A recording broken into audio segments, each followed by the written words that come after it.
Le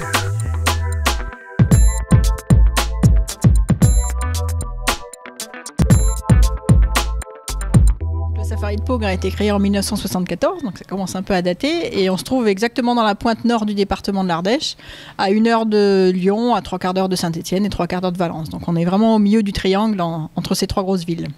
Alors, un pôle d'attractivité touristique qui compense le sud maintenant avec la caverne restitutive du Pont d'Arc.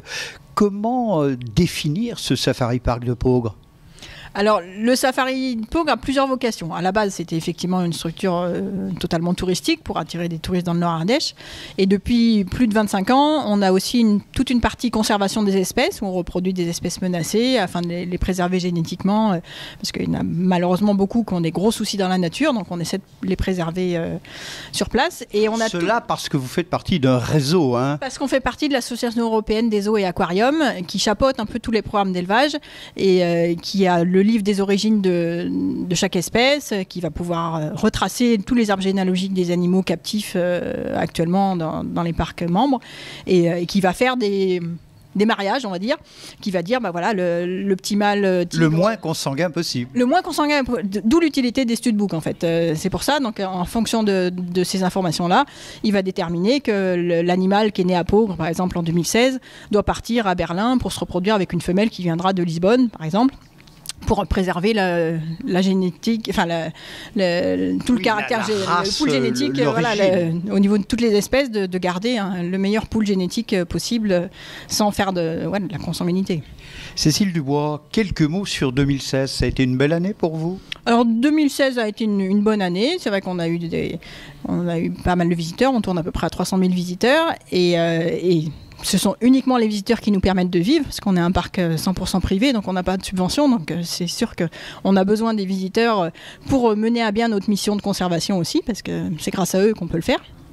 Et donc en 2016, on avait eu en nouveauté le fourmilier, le grand fourmilier, qui est le seul représentant de son espèce en Rhône-Alpes-Auvergne. Qui ressemble un peu à un tapir ? Qui ressemble à rien en fait.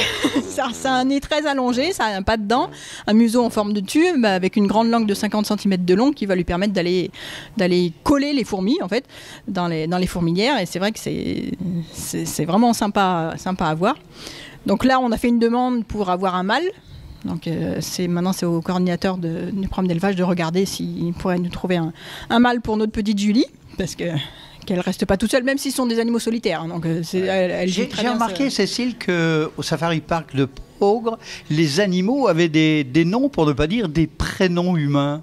Ah, il y en a. Bon, là, elle est arrivée, elle s'appelait déjà Julie quand elle est arrivée. Mais sinon, oui, on donne des prénoms. On a une petite femelle guépard qui est née l'an dernier, qu'on a appelée Zoé. Qui le cru ?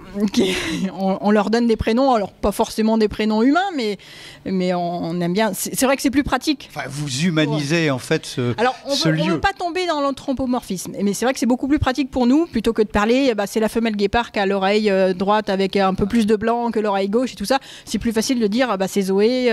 C'est Aria, c'est un tel. Mais par contre, on ne veut pas tomber dans le travers de faire trop dans l'anthropomorphisme, parce que c'est pas bon non plus.